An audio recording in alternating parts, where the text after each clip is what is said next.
Se você fechou a Bíblia, volte a abri-la em Mateus, capítulo 3. Nós vamos fazer a exposição entre os versos de 1 a 12, como lidos. Aos visitantes, meu nome é Marcos Amaral, sou pastor da igreja. Bom, vocês todos são muito bem-vindos à casa do Senhor. Todos nós passamos de certa forma, essa experiência. Você mora em algum lugar, naturalmente, né? Em algum condomínio, algum prédio ou casa de rua. Todos nós, de certa forma, passamos essa experiência que já vou falar já para vocês. Esse tempo do texto, o cristianismo está em curso. Já há alguns séculos, os judeus são escravos dos romanos. Os romanos vão durar o seu reinado ainda um século, um pouco mais de um século, para além do cristianismo, depois da vinda de Cristo. Mas eles estão em escravidão romana já há alguns séculos. Neste momento, eles estão de novo debaixo do comando de um comandante, de um imperador. Só que nesse momento é diferente, porque na Palestina, os historiadores, Joséfo diz isso, que aquela área ali da Palestina era uma coisa tão complicada para Roma. Roma se espalhava, dominava todo mundo habitado, praticamente. Mas na Palestina, em particular, era tão resistente à cultura palestina, à cultura judaica, que a única exceção que os romanos abriam era exatamente para a Palestina. Por exemplo, eles permitiam um governo, curioso, né? Eles permitiam um governo, era o único país escravo de Roma, que Roma permitia um governo autônomo, que era o governo religioso, os sacerdotes. Só que tem que o imperador ele nomeava o sumo sacerdote. Ele permitia que os outros 77 sacerdotes fossem eleitos pelo povo, mas o sumo sacerdote era o imperador que o estabelecia, por exemplo. Eles tinham a tetrarquia, estavam nesse momento, porque a Palestina era tão complicado, mas tão complicado que Roma decidiu, vamos dividir esse negócio em 3 áreas, vamos dar Herodes, e ele vai espalhar, segundo a sua influência, para ver se eles se acertam lá. Herodes é um judeu de uma herança africana, da Idumeia. Ele tem, então, filhos. Antipas, o raposa, quando Jesus é crucificado, é filho do grande Herodes, o grande cara que construiu cidades muito famosas. Tiberíade, por exemplo, é uma cidade que Herodes o Grande vai construir em homenagem ao imperador Tibério. Por que eu estou dizendo tudo isso para você? Porque os judeus, eles sonhavam por mudança. Eles sonhavam por mudança. Eu posso acreditar que todos os dias o bom judeu orava 3 vezes ao dia, como você sabe, às 6 da manhã, às 9 da manhã, às 12 horas do dia e às 3 horas da tarde. O bom judeu sempre parava seu dia para orar nessas 3 horas. Na terceira hora do dia, o dia começava às 6 da manhã, diferentemente para nós, que o nosso dia começa à meia-noite. Para o judeu começava às 6 da manhã. Às 6 horas da manhã, a terceira hora do dia, às 9 horas eles oravam. À sexta hora do dia, ao meio-dia eles oravam. E à nona hora do dia eles oravam. João e Pedro, lembram quando vão ao santuário e encaram aquele paralítico na Porta Formosa? Lembram? Aquela era a nona hora do dia. Era a boa hora do judeu orar. Eles estavam indo ao santuário cumprir o ritual judaico. Eles sonhavam. Eu sou capaz de acreditar que nessas horas que eles iam orar por mudanças. Eles queriam mudança. Todo escravo quer ser livre. Sonhavam por mudanças. Aliás, é isto que eu acho que tem a ver conosco. Eu comecei a provocação desta maneira. Isso tem a ver conosco. Todos nós ansiamos mudanças. Todos nós. Está em nós. Se nós vamos estar satisfeitos somente no céu, porque parece constitutivo da nossa estrutura. A gente sempre acha que falta alguma coisa. O filósofo vai dizer que a existência é um vir a ser. Bonito isso, né? É um vir a ser. Não é, mas está sempre tentando ser. A existência é um vir a ser, ou seja, estamos sempre sendo impulsionados para a frente, buscando algo que nós sempre estamos desejando um pouco à frente. Você queria namorar, namorou, agora você já faz críticas dele porque ele não manda flores na frequência que você esperava. Você queria casar, casou. Mas quem sabe a gente possa mudar de casa e coisa e tal. Tem homem que começa a rir, né? É engraçado demais. É um constante vir a ser. Mas aí aparece um cara nessa tal Judeia, onde Herodes, o tetrarca, está comandando, ele e seus filhos, aonde esse Cristo, esse filho do Nazaré, esse filho do carpinteiro, esse homem de Nazaré, que já começa a fazer fama, toda essa região está tomada por esse nome desse Cristo. Quando o Batista o batiza, Jesus já é conhecido. E tem um cara chamado o Batista. Ele é filho de alguém da linhagem dos sacerdotes, o João Batista. Ele abre mão de uma herança cultural, financeira. Filho de sacerdote, ninguém pobre era sacerdote. No mínimo, se o cara fosse simples, ele tinha que ser muito bem relacionado. Você conhece algum juiz de origem, juiz de direito de origem pobre? Conhece? Não deve chegar a 2% da população. Não deve chegar a 2%. Se você conhece, eu gostaria de apertar a mão desse cara. De origem pobre, filha da costureira, coisa e tal, pá. Eu gostaria de apertar a mão desse cara. Porque não deve chegar a 2%. É tipo assim, os juízes, eles são uma nata. Eles são uma nata. Igualzinho os sacerdotes. João Batista abre mão desta herança. Ele vem da linhagem sacerdote. E por isso, ele é muito conhecido. Ele é muito famoso. E João, ele vai inverter a lógica do pensamento daquela gente. Ele vai propor uma lógica nova. Porque as pessoas acreditavam que um dia, todo mundo quer mudança. Mas eles acreditavam que um dia a mudança viria. Eles apelidavam este dia como o dia do Senhor.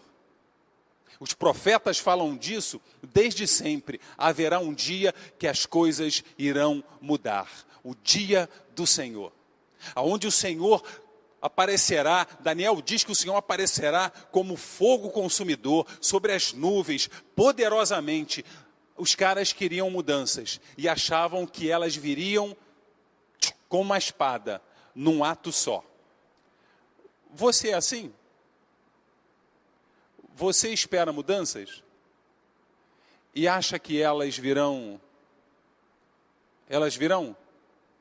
Você é assim? Vai numa vigília, vai num culto, ou mesmo num esquema religioso, e fecha os olhos sinceramente e roga ao Pai do céu, com toda a sinceridade do seu coração, você geme diante do Senhor. Você é assim que acorda de madrugada e pede mudança e suplica: Senhor, muda a minha sorte, e abre os olhos e vai dormir e espera que no dia seguinte a mudança chegue?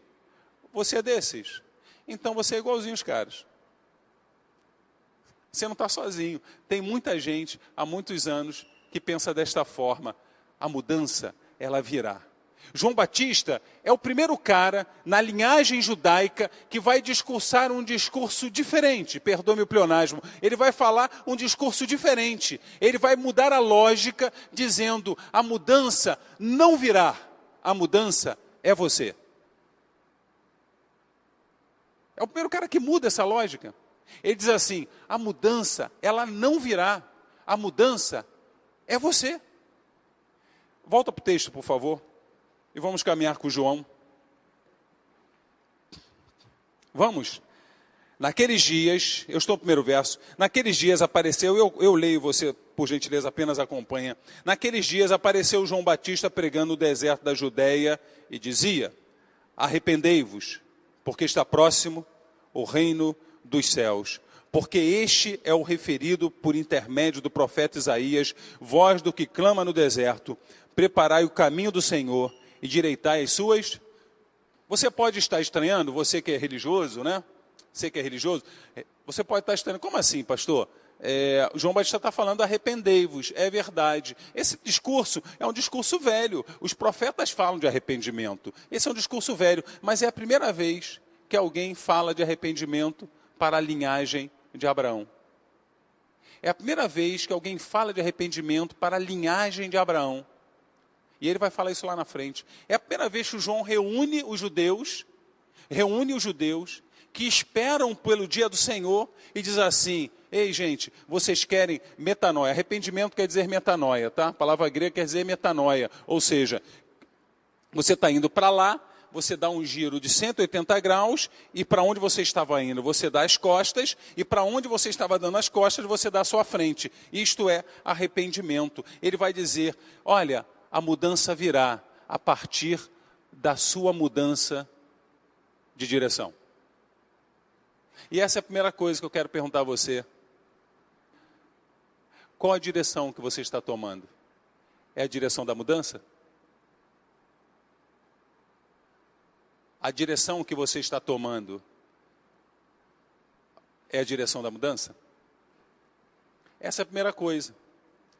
Eu não sei marretar pessoas, eu não sei. Às vezes eu tento, mas eu não consigo, eu não sei.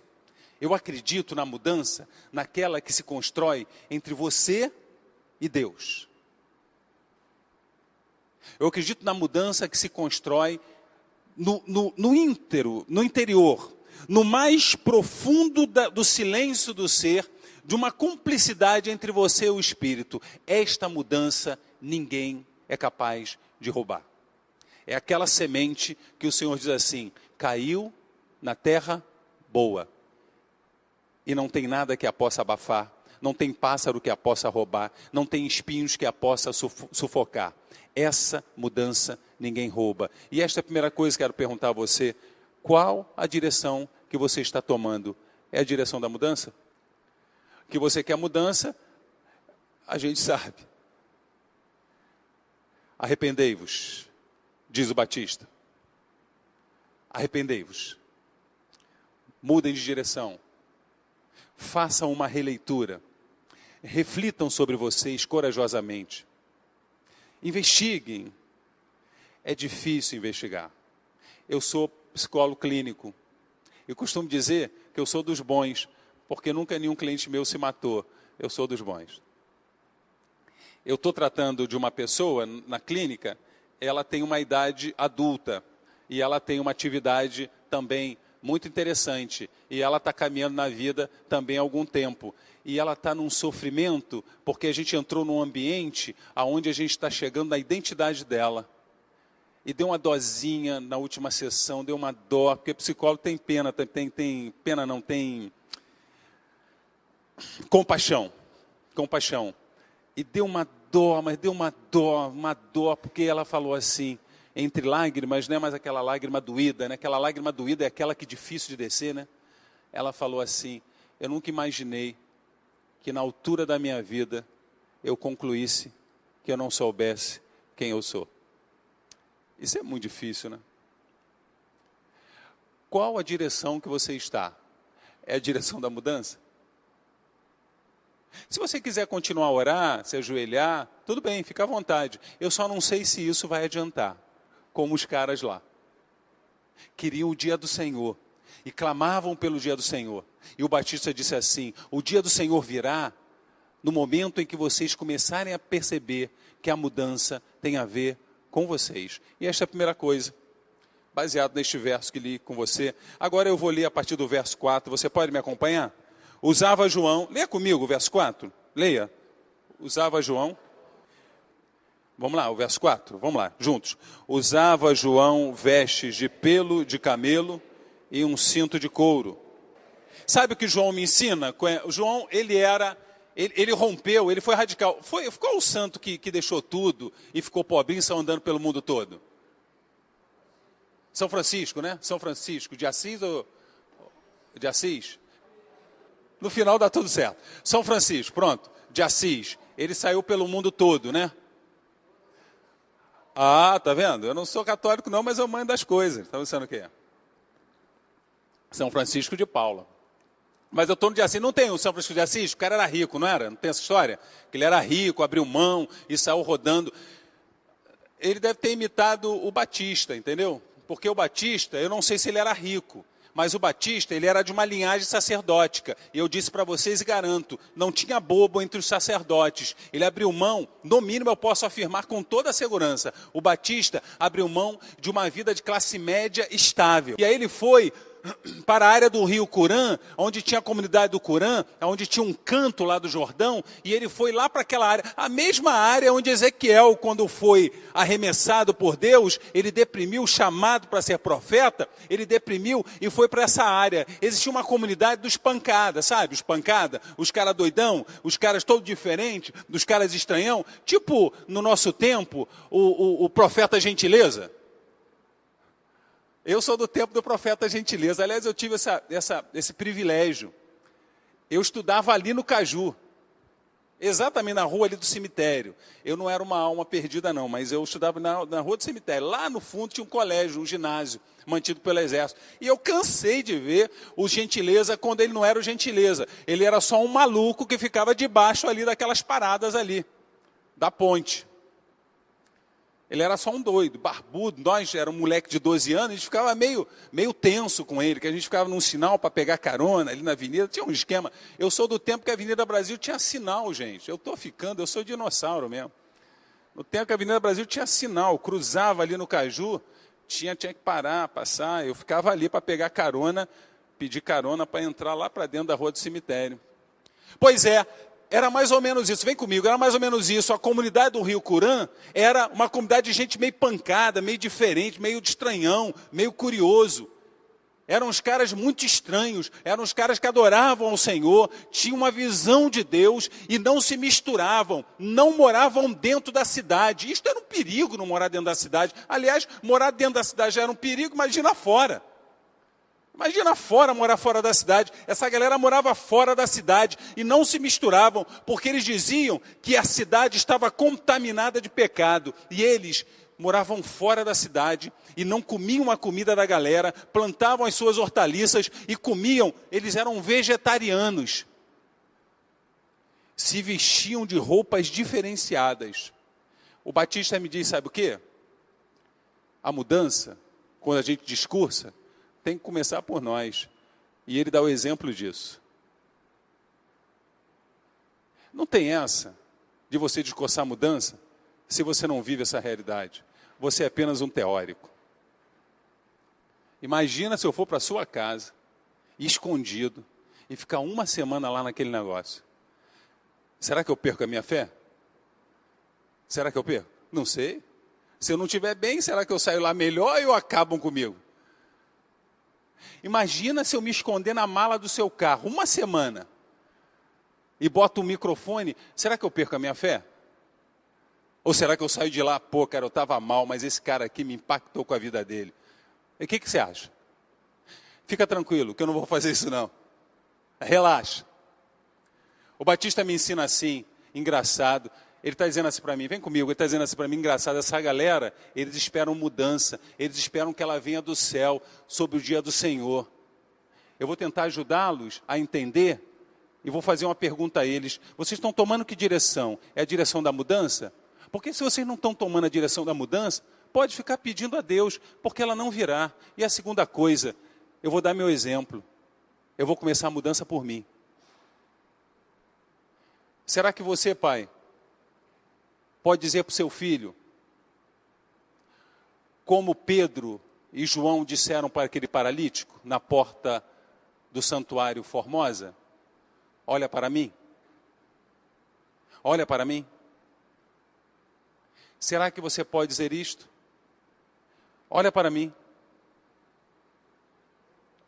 Dia desses eu saí com um grupo de pastores, e a gente conversando, e coisa e tal, era um show. Eu comi, eles fizeram um salmão defumado.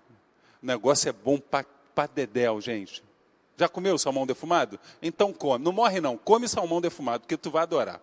É um negócio assim muito gostoso. Maral, fizer um salmão defumado para você. Rapaz, o negócio é muito bom. Mas, bem, enfim.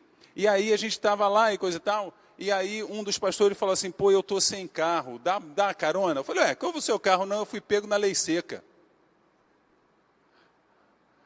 Eu falei, como é que é? Lei seca não é esse negócio, que bebe não pode dirigir? Não é esse negócio, Binha? O cara foi pego na lei seca, cara. Aí eu brinquei com ele, tu tá na minha mão agora, cara. Pô, Amaral, não brinca com isso não. Imagina, eu pego na lei seca. Imagina. Eu bebo sim. Imagina, cara, eu pego na lei seca. O que tu acha, cara, se eu fosse pego na lei seca? É sério, tu ia achar... Hã? Tu ia achar que o negócio, né? Teu pastor vai pego na lei seca. Imagina um negócio desse, cara. O Batista, ele me ensina isso. A gente quer mudança, mas a gente não quer mudar. A gente não quer mudar. E o Batista ensina assim: eu vou começar esse negócio por mim. Eu não entro mais lá naquela cidade, eu não me relaciono mais com aquela galera, e vou começar a perturbar eles a partir do meu exemplo de vida. Eu não vou comer mais a comida deles, não vou mais beber a bebida deles, não vou mais me comportar como eles se comportam, eu vou vestir roupas estranhas, vou comer coisas diferentes, porque quando eles me verem, eu vou denunciá-los acerca da seguinte compreensão: você está andando em direção à mudança? E a segunda coisa, você está disposto a assumir na sua vida mudança? Você de verdade está disposto? Porque, irmão, se ajoelhar, gemer e orar é mole.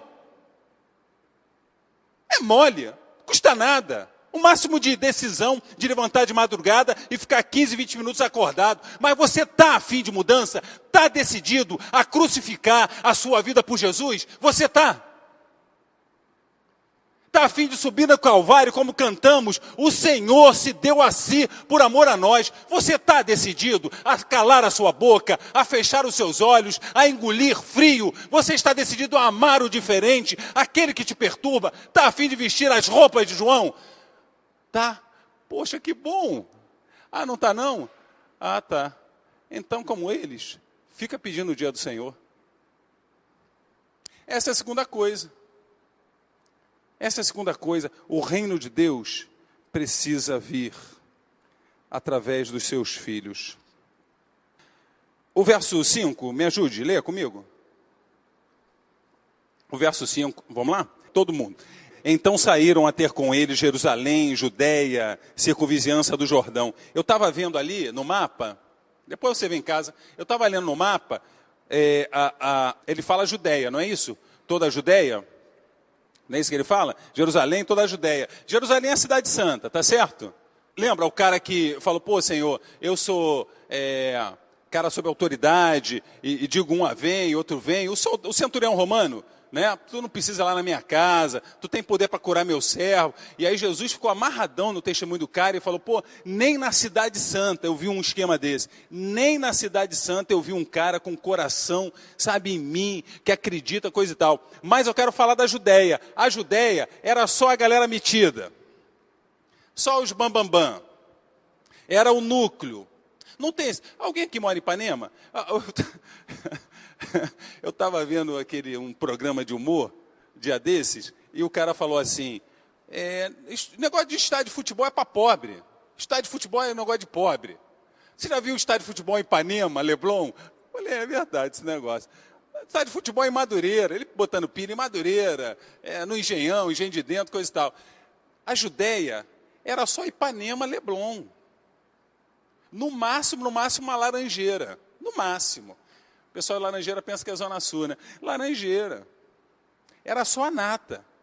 Os judeus seletivos moravam na Judéia. Os segunda linha moravam na Galiléia. Por isso Jesus vai formar seu colegiado da Galiléia. Jesus também não era mole, não dava mole para os caras. Não chamou ninguém da Judéia. Vai lá na Galiléia. A Galiléia se chamava Anel. Galiléia quer dizer anel. Então, era só a galera que veio da invasão samaritana, e só a galera assíria, perdoe-me, da galera assíria, do lado ali de Samaria, Galiléia, tudo misturado. A Judéia, a nata, ia ter com João. Os artistas, cara. Os artistas iam ter com João. Os políticos. Daqui a pouco ele vai falar com os políticos. Os políticos iam ter com João. Só a galera aí. Tinha pobre não, só a cabeçada boa. Os professores, os formadores de opinião, pessoal da classe média A e B. Gente como você, né? Limpinha, bonitinha, que dirige carros bonitos. Só a galera. O João me ensina e me estimula. Quando você tem uma pessoa decidida a mudar, e assume a responsabilidade de dizer para o mundo: eu acredito na mudança de Deus na vida. Cara, é tudo que as pessoas querem, acreditar em alguém. Tudo que as pessoas querem é acreditar em alguém. Eu vou dar um exemplo, que é um exemplo pessoal, mas tomara que você foque no exemplo e não nas pessoas. Eu vou falar de mim. Eu participei, a segunda vez que eu participei, bom, não importa. Eu participei do programa Amor e Sexo, capitaneado pela Fernanda Lima. E a gente estava ali, né, conversando, ali o padre, o rabino, a galera, né, que participou da mesa, era uma mesa de religiosos, o programa aquela noite. No final, e aí vem o autoexemplo que é ruim, mas eu queria que você ficasse no que ela disse, e não para quem ela disse. Para o que ela disse, não para quem ela disse. Ela falou assim: reverendo, ouvindo o senhor falar, a vontade que dá é entrar na primeira igreja presbiteriana. Eu queria que você se ligasse o que ela disse e não para quem ela disse. As pessoas precisam de Joões Batistas porque elas não têm em que acreditar. Elas não têm em que acreditar. Participei de um evento, março desse ano, na ABI, era uma grita da sociedade, e me convidaram a participar, e tinham vários artistas lá, e o Caetano Veloso estava lá. Eu nunca tinha visto o Caetano Veloso pessoalmente, mas enfim, ele estava lá. E outros artistas também estavam lá. Ao final, o Jornal Globo pediu para eu dar um depoimento, e coincidentemente o Caetano estava na minha frente, na ordem dos depoimentos. A repórter falou: reverendo, o senhor pode aguardar um pouquinho? Quando ela falou reverendo, o Caetano olhou para trás, era eu já tinha falado, falei de Jesus, falei do Evangelho, falei em João, enfim, na manifestação pública, aquele auditório lotado. E aí, quando ele me viu, ele saiu de lá da repórter, e veio apertar minha mão e falou assim, ele é baixinho, né? Ele é pequenininho, baixinho, pelo menos perto de mim. Ele falou assim: reverendo, que palavras lindas que o senhor disse. E eu pensei assim: ele não conhece o Evangelho. João Batista está dizendo assim: quando você decide ser a mudança, seja quem for, parará para te ouvir. Porque essa gente, ela só tem casca, nenhum conteúdo. A Bíblia diz, vem comigo, por favor. A Bíblia diz que atrás de um maluco que morava lá no Rio Curã, do lado de outros malucos, que vestia pele de animal, que comia gafanhoto. Alguém aqui já comeu? Eu já comi saúva. Nunca comeu saúva, não? Eu já comi saúva. Sobrevivência, é verdade. Tira as patas da saúva, aquele negócio, gancho, e o corpito dela, você esquenta no esqueminha, mas aí era tampa tampa de lata, né? É sobrevivência na guerra, na selva. Aí esquenta e come. 3 saúvas dá para segurar. É verdade. Um cara doido, que come gafanhoto, a classe média alta da Judéia ia atrás do cara para ouvir o que ele tinha a dizer. A transformação é muito mais ao alcance do que você deseja que aconteça através de você. Uma vida comprometida com Cristo pode arrebentar com a estrutura. Uma vida, 1, 2, 3, 10, meu Deus, 100, todas essas aqui, eu não sei o que aconteceria. Toda a Judéia vai atrás de um cara maluco, mas que acredita e é coerente e prega naquilo que acredita. E a Judéia para ir atrás dele. Você quer mudança? Diz o Batista, então vá em direção a ela. Dê as costas para onde você está indo. Se a mudança está para lá, vá para lá. Você quer mudança? Diz o Batista, comece a mudança por você, pela sua vida, pelos compromissos espirituais e morais e éticos e comportamentais. Comece agora, hoje, nesse momento, às 8h35 agora. Reflita, porque daqui a pouco eu vou chamar você para orar. Você quer mudança? Pois saiba que se você aceitá-la, você não tem ideia do que pode acontecer. Você não tem ideia. Você não tem ideia do que pode acontecer. A Judéia foi atrás do maluquinho João, doidinho, cabecinha, doido. Mas era um cara coerente, apaixonado pelo Deus que cria, vivia coerentizado por isso, absolutamente cúmplice. Me ajudem agora.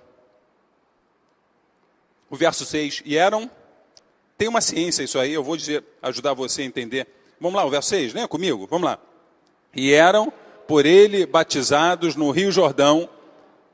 É muito importante isso, sabia? Não era qualquer rio. Não era qualquer rio. Não era qualquer rio. O Batista ia lá nas margens do Rio Jordão para batizar a moçada. Não era qualquer rio. Você lembra quando o Senhor, quer dizer, você lembra, não sei se você lembra, mas enfim, quando o Senhor dá de herança, Moisés morre, e o Senhor dá de herança a terra e fala para Josué, Josué, passa esse... Isso, passa esse Jordão. Para o judeu, vem comigo, e para outras culturas também, mas eu vou pegar a cultura judaica, o batismo era mais do que a gente percebe como um ato sacralizado, administrativo, né? Hoje mesmo batizei uma criança, um ato sacralizado, administrativo. Para o judeu, o batismo era definitivamente a mudança da identidade. Era um negócio muito sério. O batismo no Rio Jordão tinha um significado absoluto. Olha para mim, por favor. O batismo tinha um significado absolutamente singular se fosse no Rio Jordão, porque eles se arremetiam à ideia do Senhor que consagrou o povo para passar o Jordão e assumir a terra. Então eles faziam assim.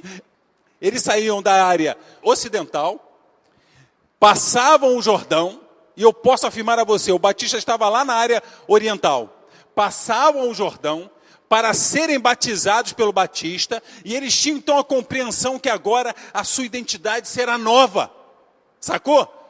A sua identidade será nova, eu sou uma nova pessoa, e agora eles vão entrar na cidade, novos, renovados. O João me diz o seguinte, para construir o reino de Deus, só sendo nova criatura. Olha para mim, fica olhando para mim, por favor.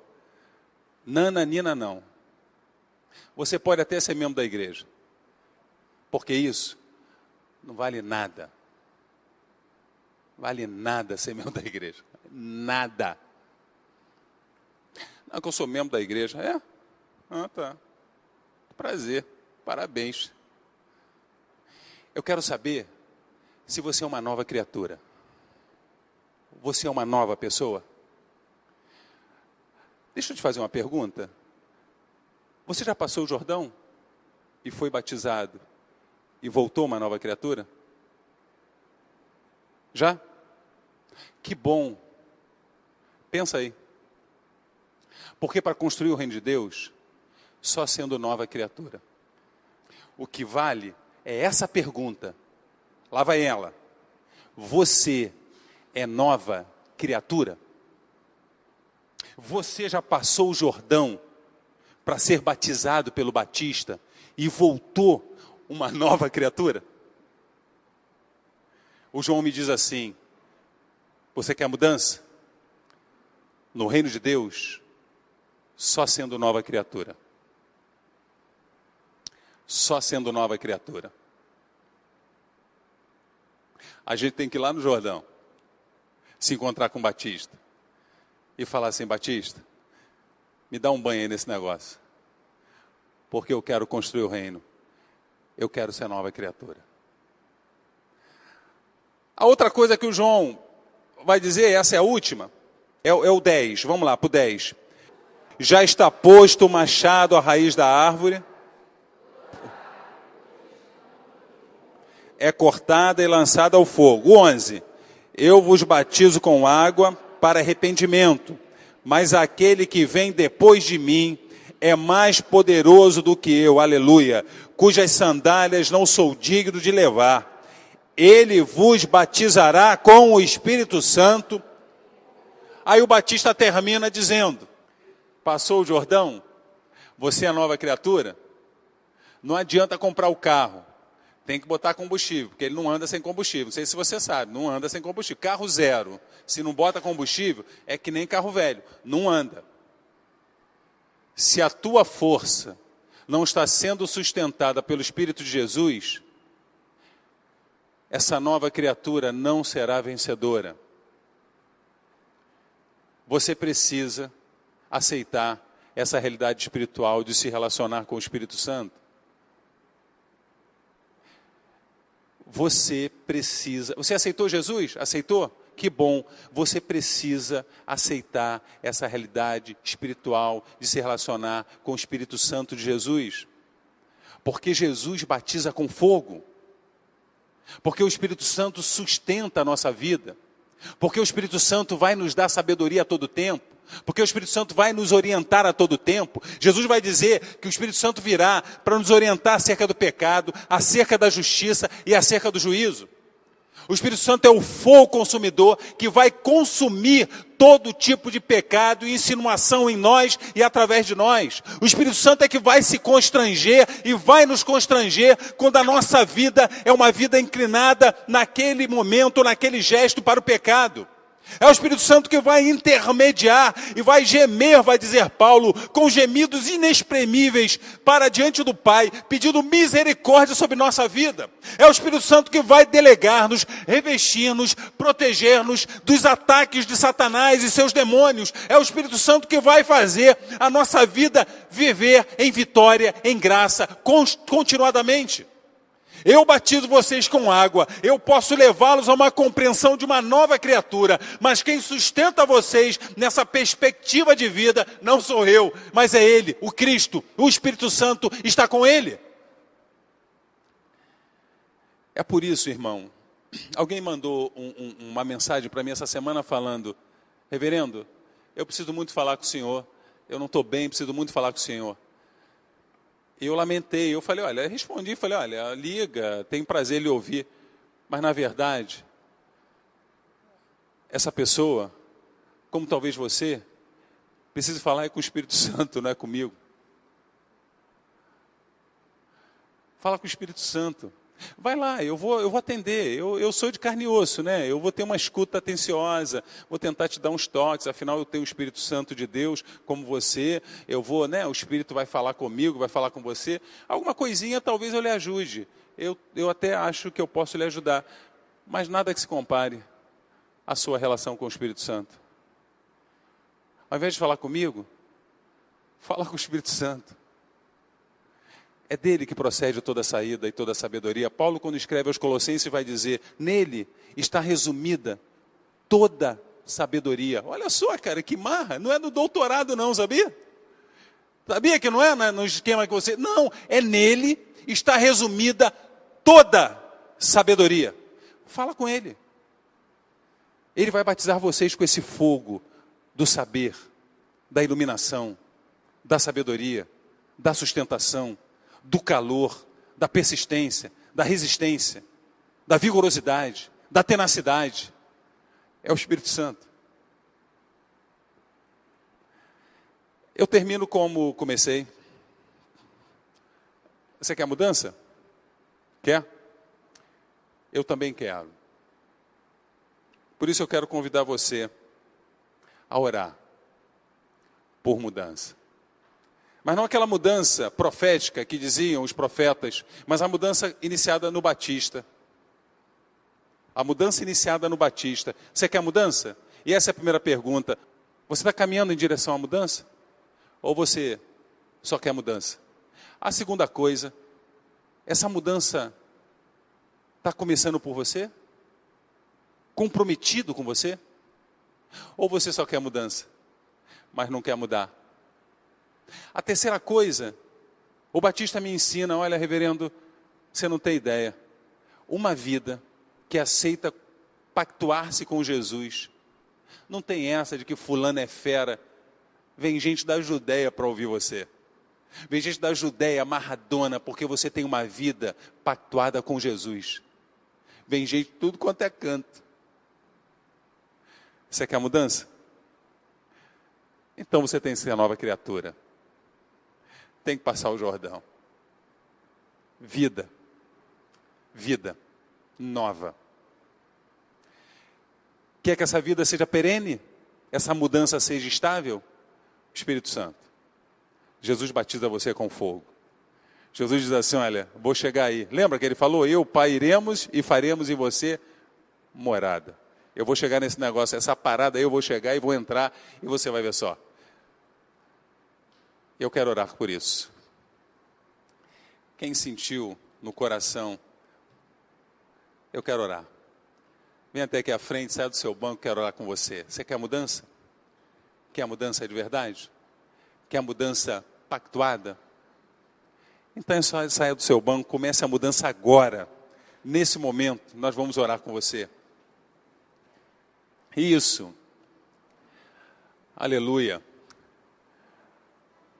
Aqueles que querem de fato e foram incomodados pelo Espírito Santo, pela palavra pregada, aqueles que além de serem ouvintes, querem ser praticantes dessa palavra, nós louvamos a Deus por isso. Mudanças. Se movimente em direção a elas. Apresente-se como você. Apresente-se você como alguém. A mudança vai começar por você. Prepare-se, aceite a ideia que possa vir gente de todo canto, da sua escola, faculdade, vizinhança, família, esposo e esposa. Mudanças. Você é nova criatura? É nova criatura? Você tem que passar o Jordão, viu, querido? Ser batizado na água, diante do corpo de Cristo, dizer, eu quero ser nova criatura. E aí você vai no Espírito Santo e fala assim, Espírito, me mantém nessa realidade nova, transformadora. Me mantém nessa realidade nova. Nós te louvamos, Senhor, por essas mulheres e por esses homens. Te louvamos pela tua palavra pregada em teu nome. Te louvamos, Senhor, porque a tua palavra nos confronta, mas também nos anima. A tua palavra nos desafia, mas também nos sustenta. Te louvamos, Senhor, porque tu és o sol da mudança. E nós pedimos que o Senhor complete esta obra no coração destas mulheres, destes homens, para a tua glória, Senhor. Porque sabemos, ó Deus, que as coisas precisam mudar em torno de nós, na cidade, na rua, na escola, enfim, Senhor. Mas queremos te dizer, queremos participar ativamente dessas mudanças a partir de agora, a partir de hoje, a partir deste tempo. Pois queremos refletir acerca da nossa vida de maneira profunda e irmos em direção às mudanças. Queremos dizer a ti, Senhor, muda através de nós, a partir de nós agora. Queremos ser nós os instrumentos desta mudança. Usa-nos para a tua glória, Senhor, para que venha gente de todo lugar, especialmente da Judéia, gente que não consegue ver o Evangelho, mas o verá através da vida destes e destas. Aleluia. Queremos ser novas criaturas nas tuas mãos, Senhor. Usa estas pessoas para a tua glória. São teus, são tuas. Novas criaturas são. Sustenta-os pelo teu Espírito, Senhor. Aquele fogo que nunca se apaga. Aquele prazer, aquela força, aquela renovação que procedem apenas do teu Espírito, apenas dele. Aleluia. Vai juntando a tua igreja, Senhor. Vai fazendo a tua igreja. Nós te louvamos em nome de Jesus, o cabeça da igreja, em nome de Jesus. Amém.